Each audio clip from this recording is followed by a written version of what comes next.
நாராயணியமமிர்தம் தசகம் 70 சுதர்சன பாப விமோசனம்.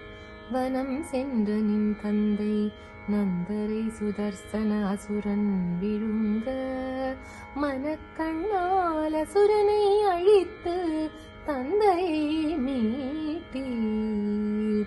உடன் இருந்த ஆயர் பெண்ணை சங்கசூடன் கவர்ந்து செல்ல உடனே அழித்து பெண்ணை மீட்டு சுகத்தினை அளித்தீர். கம்சனின் பணியாள் அரிஷ்டன் காளை உருகொண்டு தீயது புரிய இம்மெரும் முன்னே கொம்புகள் பிளந்து அசுரவதம் செய்தீர். குருவாயூர் தன்னிலே குடிகொண்ட மன்னனே குருவாயூரப்பனே, தீராத நோய் தீர்த்து வாராமல் காப்பாய் என்னாலும் என்